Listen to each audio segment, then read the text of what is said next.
He said, you were one of the best telecommunicators we've ever had in the city. There were no complaints about you whatsoever for your job performance. You were excellent at what you did. They just don't like you.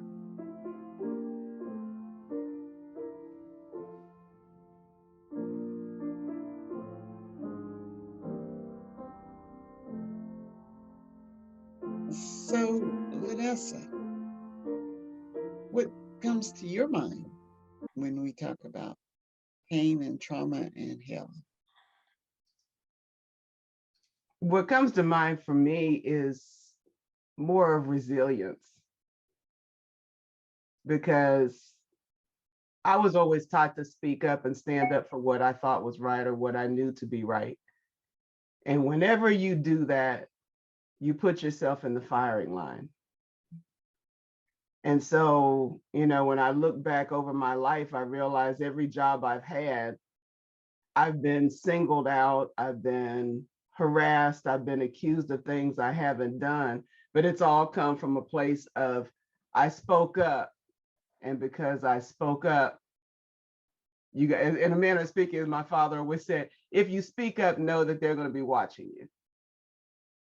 And so, that sense of doing the right thing and being punished, so to speak, for it, that's the hard part to deal with. I had one job where people were breaking the rules all the time. And so I eventually would write it up because, for instance, you weren't supposed to smoke in the room, and I'm allergic to smoke. And they put me on a shift with people who would sit in the room and smoke. So I wrote them up for smoking. So they had to change the rules. And as a result of that, he posted that he was changing the rules. He really didn't. He let them keep doing what they were doing. But when he posted the rule change, I'm sitting in my station and I'm like at this computer system, and there's a little aisle behind the panel, and then there's the bulletin board. So the bulletin board's right 5 feet from me. So the next shift comes in and they look and they walk over and read the bulletin board and see the sign that says there's no more smoking in the room. And now you can't even smoke in the bathroom. You have to go outside. And they're standing there and they go, that's because of that bitch. That bitch is the reason this happened. They did this because of that bitch.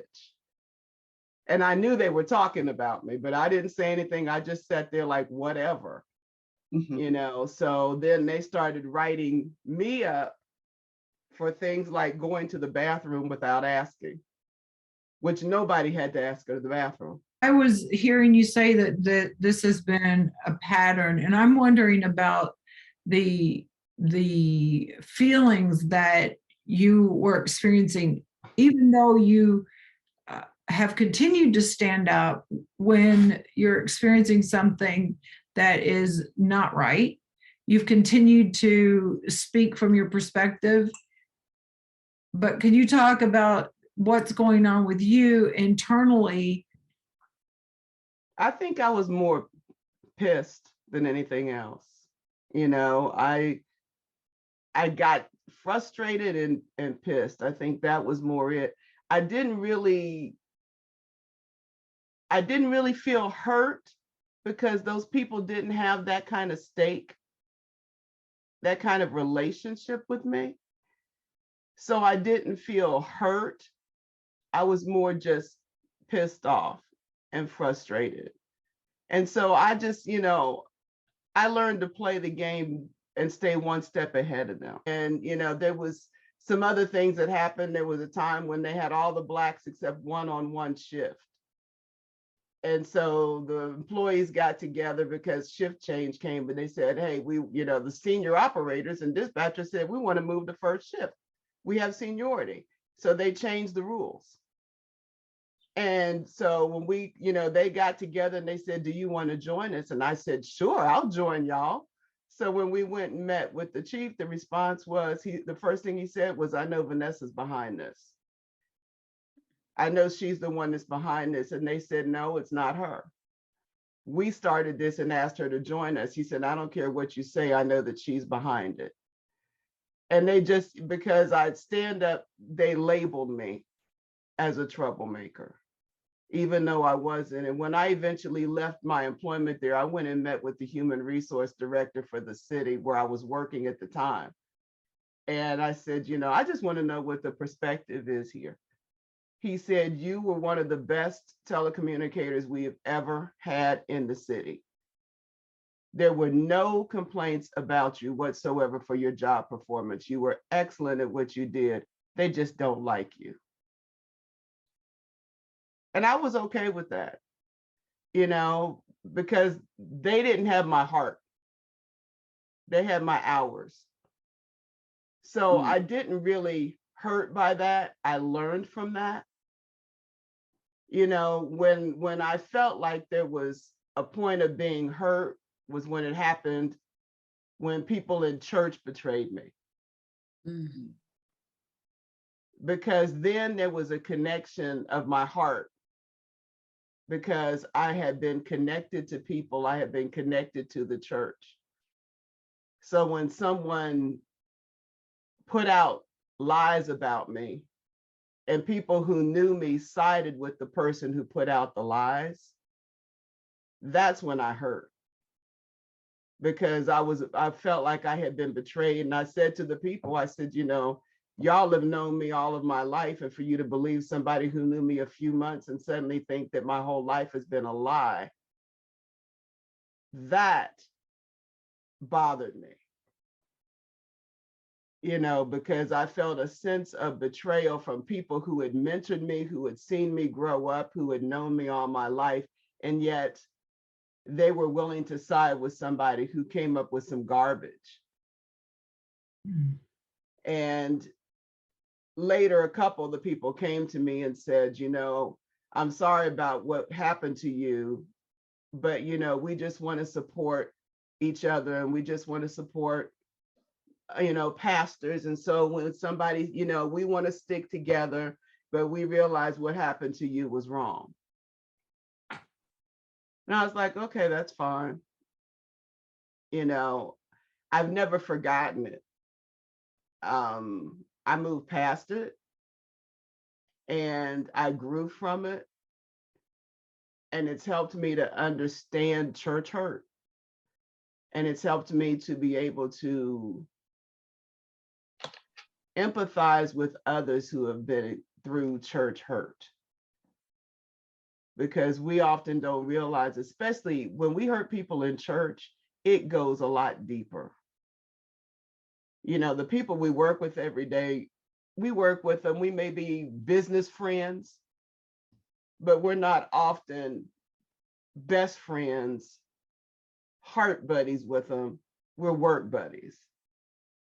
But when it happens at church, people usually have given more of themselves, and they have more faith that they're supposed to be around people who they can trust and people who are going to be supportive.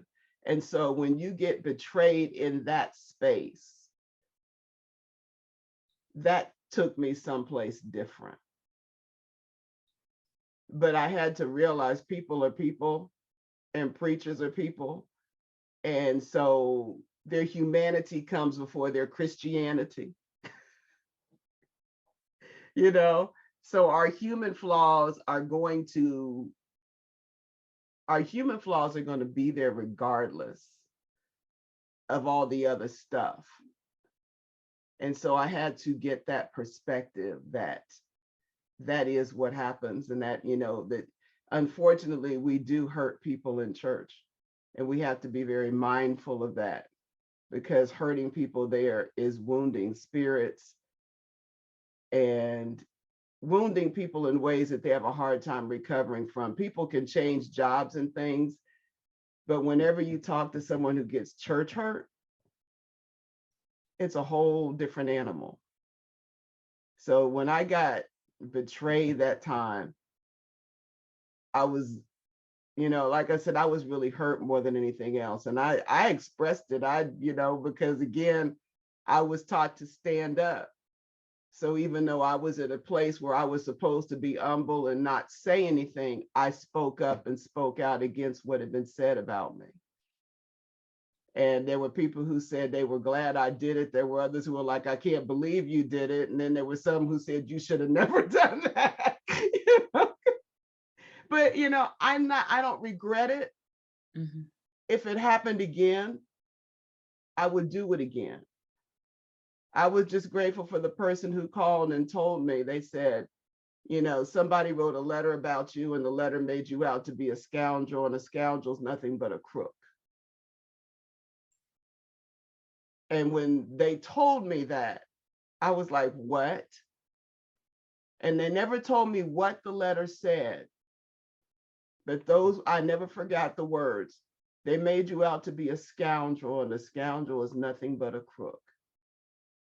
Mm.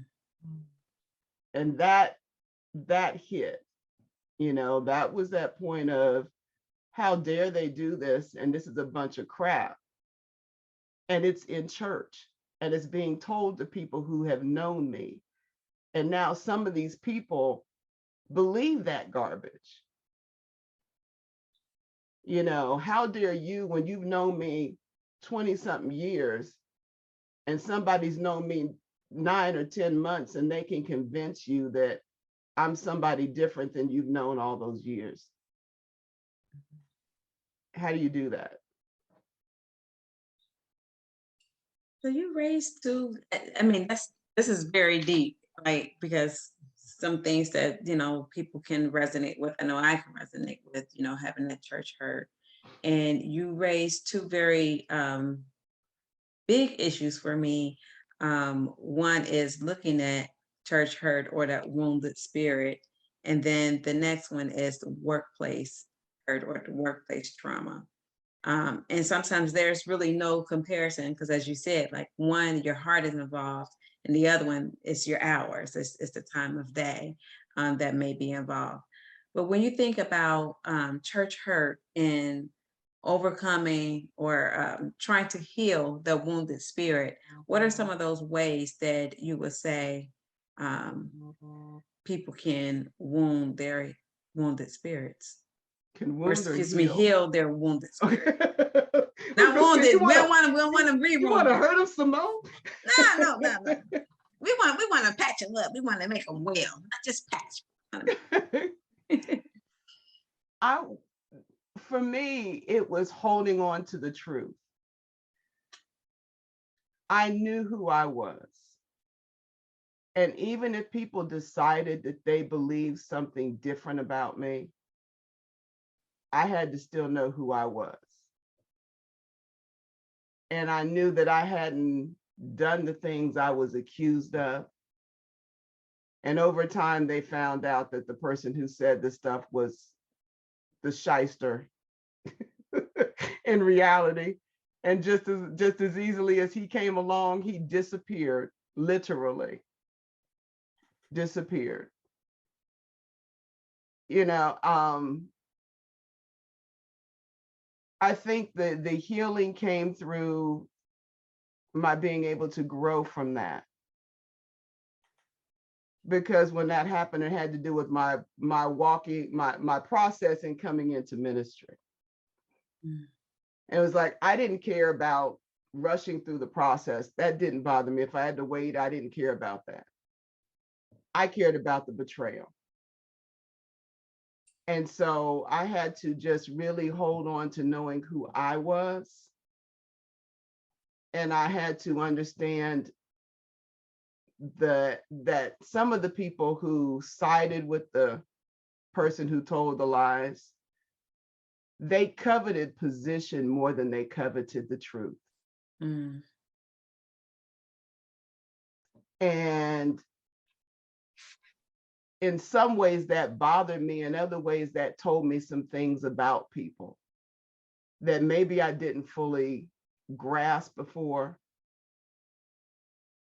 So I think my healing came through holding on to the truth and knowing that I stood up. I didn't allow the lie to stand without me standing up. But I didn't debate it over and over again. I made my statement about the fact that y'all have known me all this time. So if you all want to believe somebody who's known me a few months and suddenly think my life's a lie. I'm hurt that you all would do that, but if that's what you believe, that's on you. So I think I kind of flipped it back on, you have to deal with your conscience, because my conscience is clear. I didn't create the problem. You know, I can have a very intimidating presence, and I've learned that over time.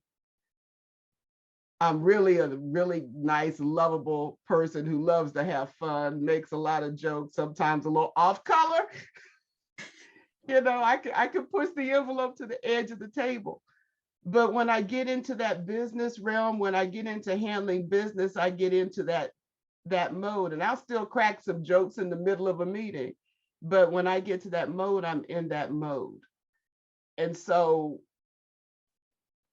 my presence can sometimes be intimidating to people who are not secure.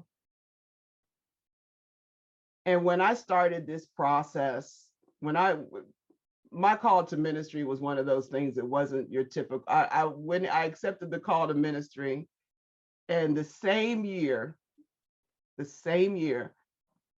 I was the assistant director of public safety at a university.